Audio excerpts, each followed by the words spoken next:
Olá pessoal, tudo bem? Sejam bem-vindos a mais um programa Parto em Foco e hoje com uma convidada para lá de especial, a médica PhD, obstetra, cientista, pesquisadora Melânia Amorim. Vamos falar sobre um tema importante, necessário e polêmico, as indicações reais e fictícias de cesariana no Brasil. Como vocês sabem, o Brasil é um país vice-campeão mundial de cesarianas. Há mais de 15 anos, Melânia coleciona uma lista com mais de 250 indicações fictícias dessa cirurgia. Seria cômico se não fosse trágico. Então será um bate-papo muito interessante, muito cheio de informações de qualidade. Melânia, então eu acho que é importante. Por que a gente está falando sobre esse tema, né? Assim, por que falar de indicações reais e fictícias de cesariana no Brasil, né? É o que nós falamos sempre aqui nas lives do Instituto. Nós somos um país vice-campeão mundial de cesarianas, então essa é uma questão. E, por outro lado, um país também que o parto normal é quase sempre uma experiência negativa, sofrida, às vezes desrespeitosa e violenta. Então, o problema é muito grande, né? Então, uma coisa reflete na outra, uma coisa retroalimenta a outra, né? Então, é muito importante que a gente aborde esse tema. Acho que falar sobre as indicações cesarianas é fundamental nesse momento. Assim. Vamos começar a falar um pouquinho agora sobre as indicações reais de cesariana, né? Que são 6, né? Que você pontua no texto, não é É, isso? Essa aula, e na verdade, isso é bem rápido, porque são poucas. A primeira Isso. é prolapso de cordão, né, deveria ser bem raro. E prolapso de cordão, na verdade, ele pode ser prevenido, na maioria dos casos, se você mantém suas mãos longe da bolsa das águas e de um amniótomo, porque a principal causa é iatrogênica, quer dizer, a pessoa resolve de boas assim e romper uma bolsa. E aí, às vezes, a apresentação está alta, e mesmo baixa ela pode acontecer, e o cordão vem antes da apresentação.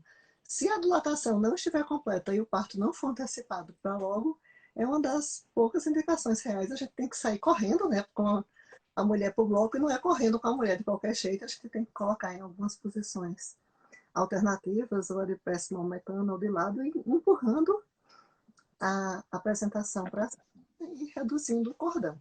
Isso aí, eu acho que a pessoa pode ter visto já em séries Isso. de TV, mas acaba sendo um pouquinho mais frequente porque as pessoas, infelizmente, não se mantêm longe da. Na Bolsa das Águas. Depois, o que é um pouquinho mais frequente, principalmente para quem dá planta luz, é o descolamento prematuro da placenta, principalmente quando o bebê está vivo e está longe do período expulsivo. Às vezes, a mulher chega parindo. Se o parto estiver longe e a pessoa chega com descolamento prematuro de placenta, é uma emergência médica. É, Quanto mais aumenta a área de descolamento, maior a chance de óbito fetal e o risco de hemorragia, levando a hemotransfusão e esse descolamento levar a sufusões hemorrágicas e a atomia uterina, e ao famoso útero de Couvelet, que é um útero bem feioso, cheio de Sangue. sufusões hemorrágicas. E aí realmente é uma indicação de cesárea. Emergência é um quadro agudo que não tem nada a ver com os descolamentos de primeiro trimestre, que são descolamentos do saco gestacional e que habitualmente se resolvem, e a gestação, quando prossegue, isso não é uma indicação ter tido um descolamento. Exato. Ter tido um descolamento, né? A placenta prévia é um conjunto, na verdade, a gente tem um conjunto de condições que são de inserção baixa de placenta. A placenta se insere no segmento. Ela só é prévia se ela for prévia à apresentação. Quer dizer, eu tenho uma apresentação que pode ser qualquer uma, e a placenta está abaixo da apresentação.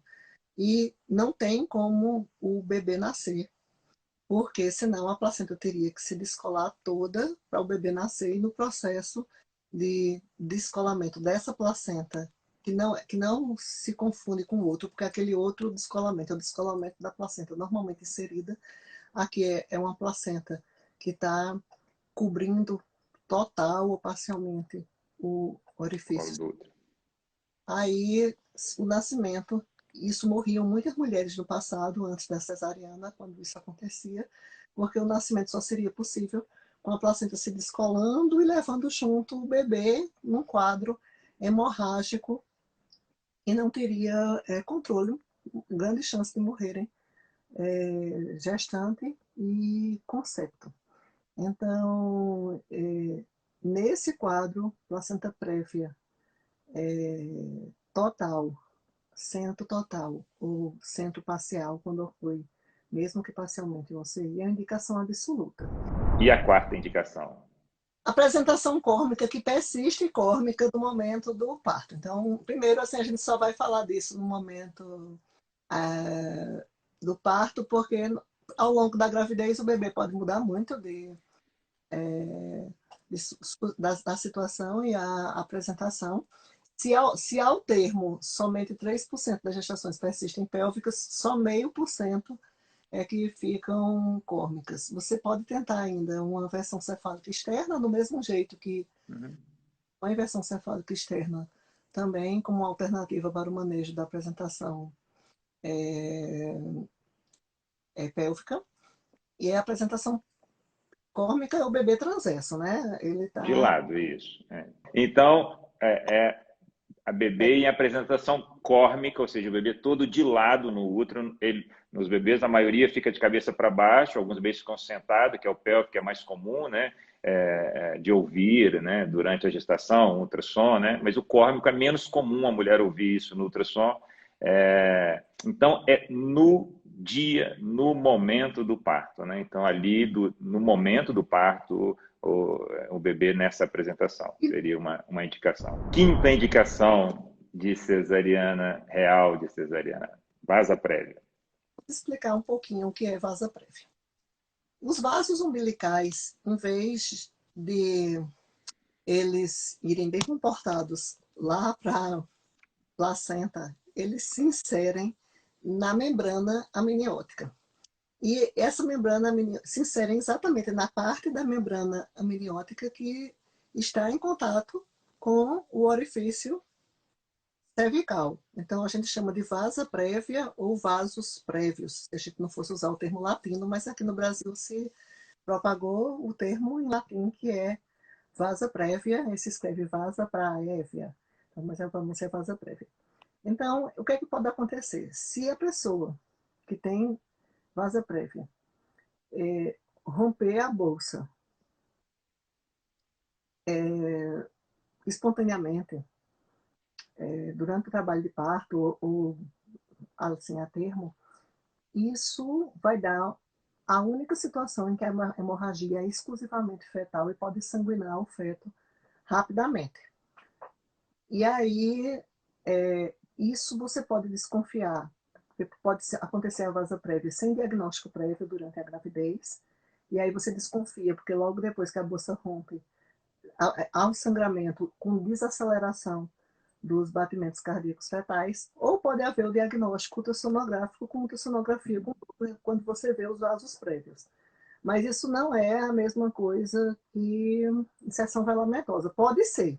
Quando a inserção velamentosa acontece nos vasos, na parte da membrana que está em contato com o orifício cervical interno, porque aí essa ruptura vai levar a hemorragia. E aí, nesse caso, se a gente tem um diagnóstico pré-natal, infelizmente, é uma indicação de cesariana eletiva e cesariana programada a termo. Muito bom, muito bom. E a sexta indicação? Bom, a sexta indicação, ela não é também muito frequente, eu poderia ser diminuída bastante, porque o povo tem muitos mitos em relação a isso.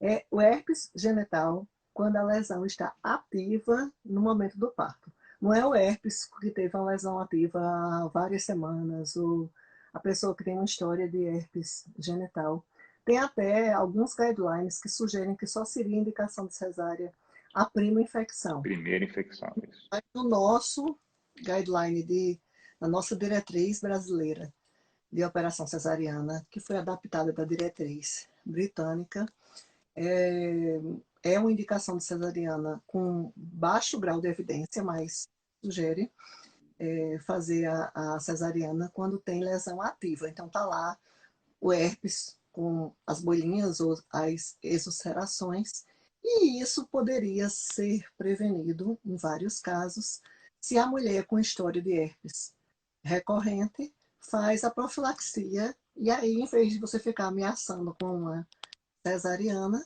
a gente recomenda a profilaxia com a ciclovir a partir de 36 semanas. Agora nós vamos falar sobre aquelas indicações que podem acontecer, mas que no Brasil, principalmente, comumente são diagnosticadas de forma equivocada. Eu acho que bem bacana essas três, né, que você separou para a gente. Sofrimento é um termo tão equivocado que a gente deve substituir por outro, porque a gente não tem como dizer que o bebê está sofrendo, porque muitas vezes a gente indica a cesariana por uma alteração até importante da frequência cardíaca fetal e o bebê nasce chutando um bolão. Ou você, o bebê está com uma frequência cardíaca fetal ótima e por algum problema, alguma malformação, alguma coisa que ele tinha, ele nasce e a condição deteriora rapidamente. Então é mais interessante falar de frequência cardíaca fetal não tranquilizadora ou de achados patológicos na cardiotocografia, se a pessoa está usando cardiotocografia. Mas a cardiotoco, ela não é recomendada de rotina nas gestações de risco habitual. A ausculta a intervalos, uma ausculta estruturada, ela tem bons desfechos, e a cardiotoco tem um problema. Ela tem muito falso positivo. O que é falso positivo? A cardiotoco, a pessoa fica com duas faixas, uma faixa que mede as alterações do tono uterino e a outra está verificando a intensidade das contrações uterinas, a modificação das contrações uterinas. É a parte da tocografia, de tocos, e outra faixa que vai monitorizar os batimentos cardíacos fetais. E a gente vai interpretar os batimentos cardíacos fetais em função das contrações. A cardiotocografia pode estar super alterada e o bebê nascer muito bem.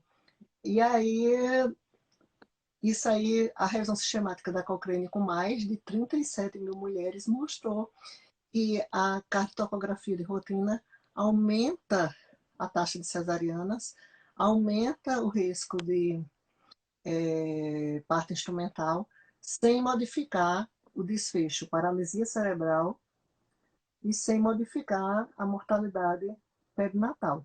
Por isso que você colocou essa indicação numa outra classe, né? Então, assim, uma condição onde se suspeita que a oxigenação do bebê não tá saudável, o que se chamava antigamente de sofrimento fetal, hoje estado fetal não tranquilizador, pode sim ser uma indicação de cesariana, pode sim ser uma indicação de cesariana. O que você pontuou é o seguinte, que muitas vezes no Brasil, qualquer pequena variação da frequência cardíaca fetal é mal interpretada, né? E às vezes levando a uma cesariana no momento que era necessário ainda. A segunda, então, que uma indicação, que pode ser uma indicação, mas que normalmente é interpretada de forma equivocada, é a desproporção cefalopélvica. Explica aí um pouquinho, assim, mais para as mães entenderem um pouquinho o que é isso, assim. Gente, o grande problema é que o povo quer usar uns mecanismos de bola de cristal. E eu costumo dizer que a medicina é baseada em evidências e não em evidências. Então, o pessoal costuma falar de desproporção cefalopélvica baseado, não é brincadeira não, no tamanho do pé, na estatura da mulher. Você dá uma olhada assim, o quadril é estreito. Essa daí não vai parir não, essa aí é uma desproporção cefalopélvica ambulante. Você olha a Gisele Bündchen e faz assim, magra demais. E esse quadril aí, hein? Não passa um bebê. E aqui no Brasil, essa miscigenação, é, a taxa de cesárea aqui é grande por conta disso. A miscigenação gerou seres híbridos. Isso é super racista, né? Mas infelizmente se diz isso.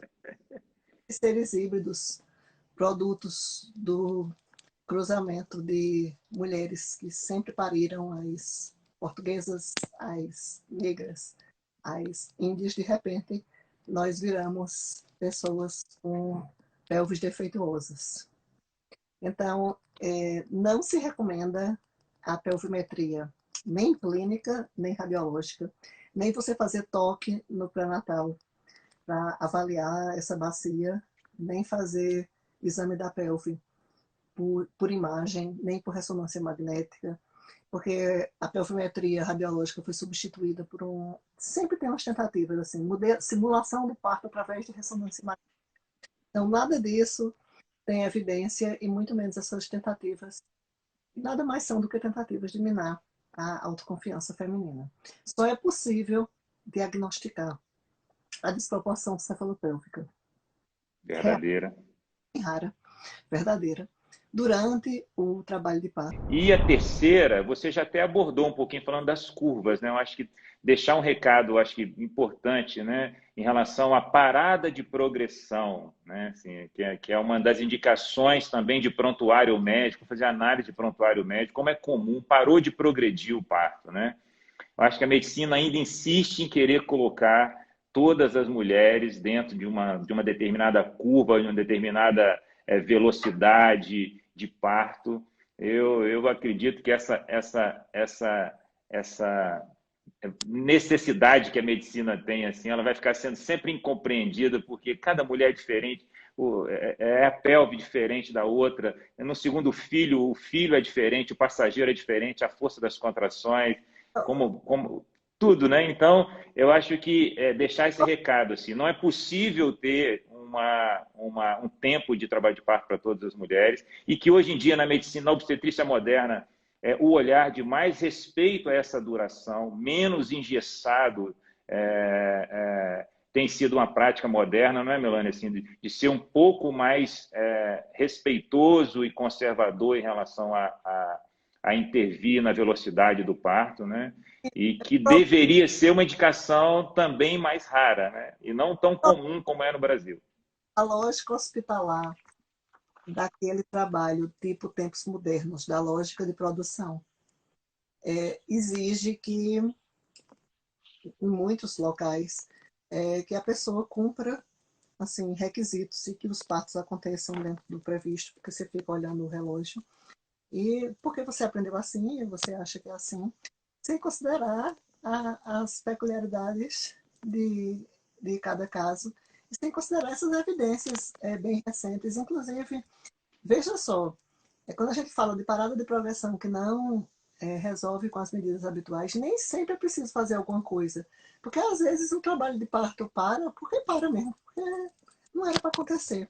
Se não tem uma indicação de fazer alguma coisa, não é uma gravidez de alto risco, você não precisa fazer nada, porque já está provado, por exemplo, a citocina, para correção da hipoatividade uterina, ela só tem uma vantagem, ela encurta a duração do trabalho de parto.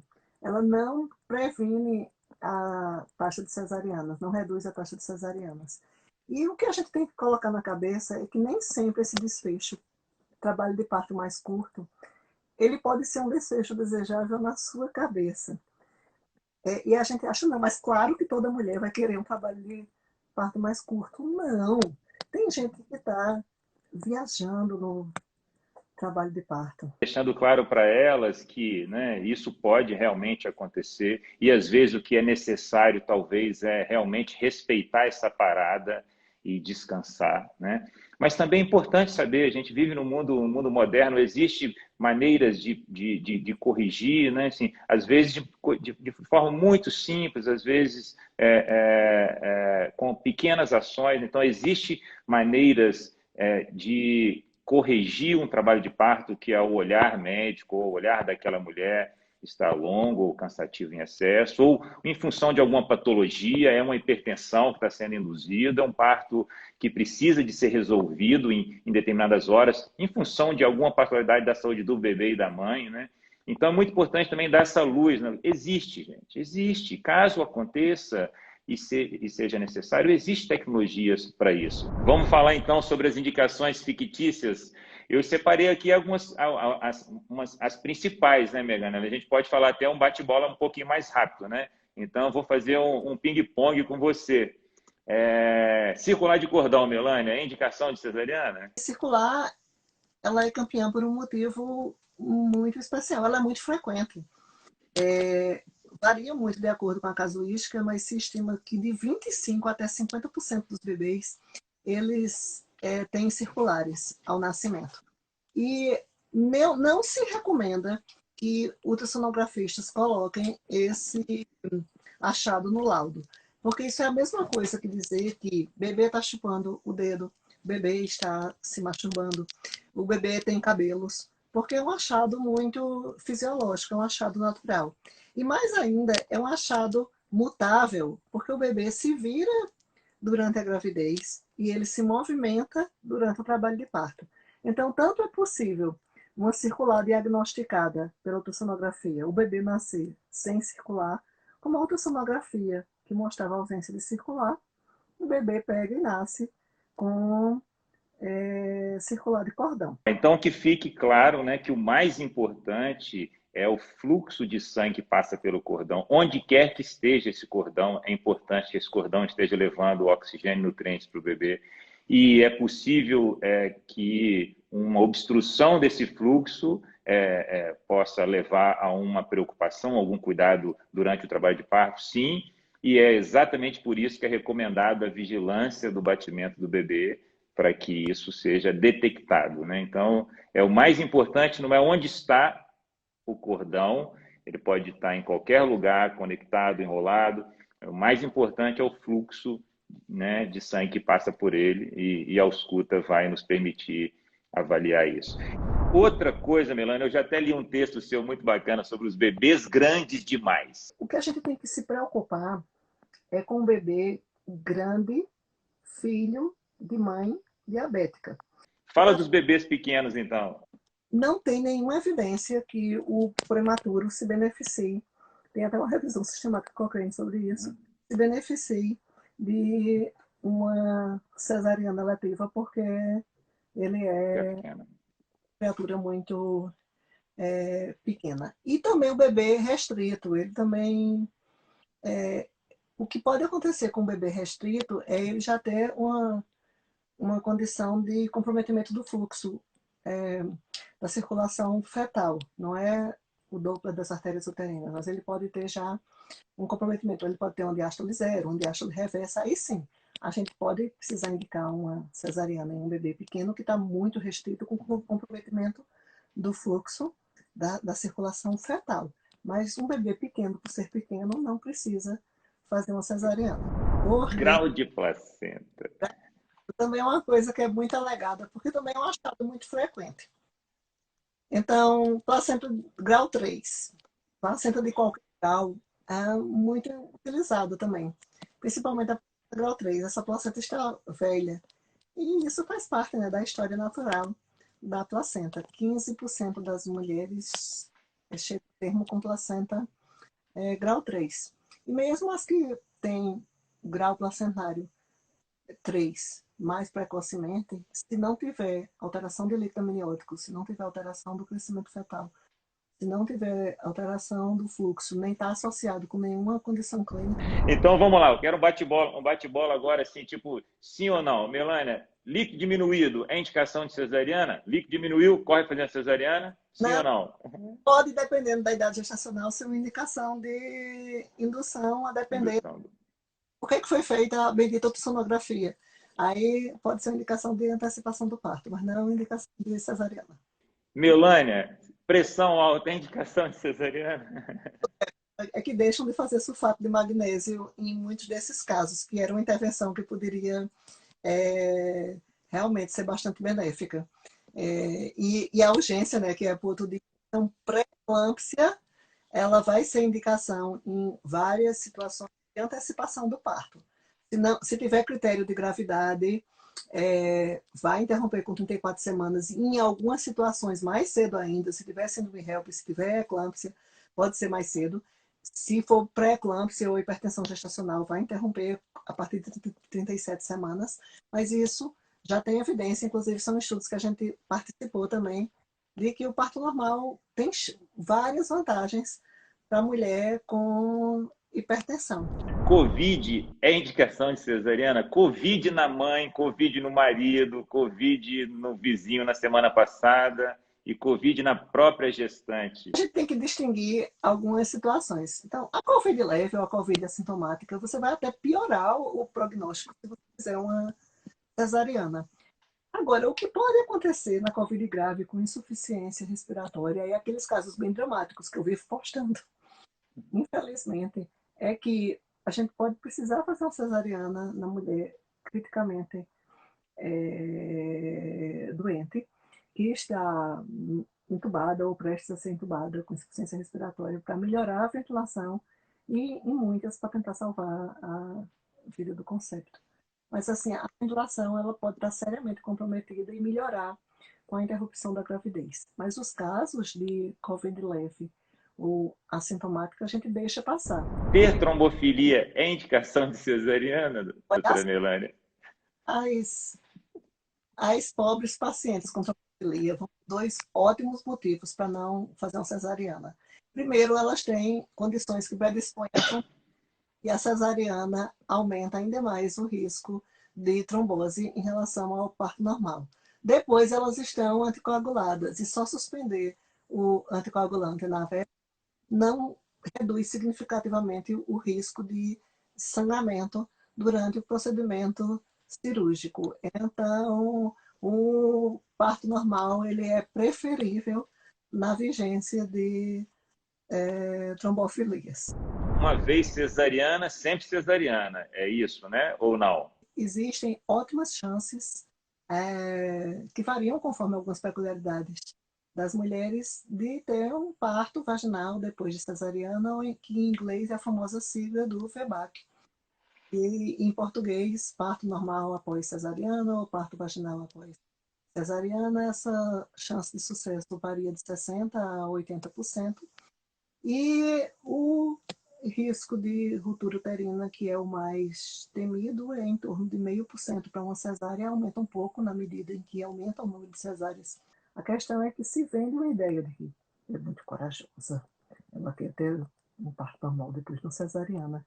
E eu fico pensando que na coragem das pessoas que querem ter cesarianas repetidas, porque elas também estão enfrentando riscos. Bebê passando da hora, gravidez prolongada, Ou então né? É indicação de cesariana? é preguiçoso, não tem o que fazer da vida. Eu adorei a lista, lá tem várias explicações. Bebê cansado, bebê preguiçoso. Não, até falando, né, na menina, a menina demora mais para nascer. Tem várias explicações na sua lista, né? Então, veja só, 39 semanas, assim, é quando começa o termo completo, porque 37, 38 semanas é termo precoce, 39 a 40 semanas e 6 dias vai ser o termo completo, tem o termo tardio, que é 41 semanas, e a gravidez só é prolongada quando ela ultrapassa 42 semanas. Isso é indicação de cesárea, mesmo se ela ultrapassar 42 semanas? Não. É uma indicação se ela é prolongada, ou em alguns serviços tem alguns pontos de corte diferentes, a indicação de indução do trabalho de parto. Tem alguma das indicações fictícias assim mais extravagantes que você gostaria de falar para a gente? Assim, Nossa, não precisa nem explicar muito, mas só falar umas três aí, cinco que você sempre hemorroida, hemorroida, comida estragada, temporal na cidade, jogo, que aí pode ser de qualquer dos dois principais times da sua cidade, né? Aí vai variar muito. Agora tem outra que também está bem frequente, é assim, você não vai encontrar vaga na maternidade por conta da pandemia, vamos logo marcar a cesariana, porque fica muito mais fácil. E a gente não tem ainda esses dados, né, para saber como é que anda as cesarianas, mas assim, as cesarianas, além de várias complicações, aumento do risco de trombose e tudo, vão deixar a imunidade mais frágil. E aí a pessoa vai passar mais tempo no hospital. A exposição ao risco de contrair Covid-19 vai ser maior. Então, assim, é uma aberração a gente ter um excesso de cesarianas no meio de uma pandemia.